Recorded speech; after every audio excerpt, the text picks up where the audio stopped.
前2期咱们关于奔驰276更换正时链轮的视频啊，我看了一下评论区，好多人对于更换这个正时链轮还是有好多的疑问。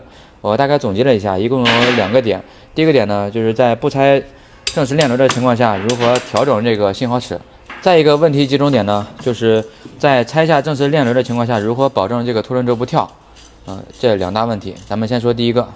第一个问题的方法非常简单，找一个合适的套头，把这个套头卡在这个信号尺中间，一定要记住卡住这个大的信号尺，因为小的信号尺容易变形。然后把这个套头用劲儿把住，然后再旋转这个曲轴，旋转曲轴，信号尺就会移位，这样就能把信号尺给别过来。第二个问题啊，也是非常关键的问题，就是咱们在拆掉这个正时链条张紧器的时候，还有正时链轮的时候，如何保证这个凸轮轴不跳？一旦跳了以后啊，前攻击器还得重新再来。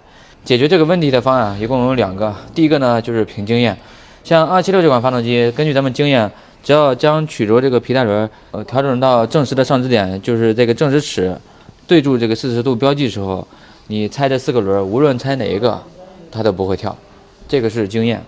第二个方案，在没有经验的情况下，怎么去解决这个问题？我现在把我之前的方法呀，给大家说一下。首先，第一步，咱们旋转这个曲轴轮，比如说咱们要拆这个正时链轮，在旋转曲轴轮的过程中，咱们去观察这个正时链轮的上面这个链条，还有边这个链条处于最松的状态情况下，这个正时链轮就不使劲了。这时候咱们在拆正时链轮的时候，这个凸轮轴它是不会跳齿的。这个方法也是屡试不爽，绝对好用。这个方案呢，适合所有的奔驰发动机，无论你是发动机是什么型号的都可以。像我们之前呢换1个正时链轮大概需要半天多的时间，现在我们4个正时链轮2个多小时。这个诀窍呢就是在这个工具，这个工具特别的好用，卡在2个齿中间，松正时链轮，紧正时链轮，特别好用。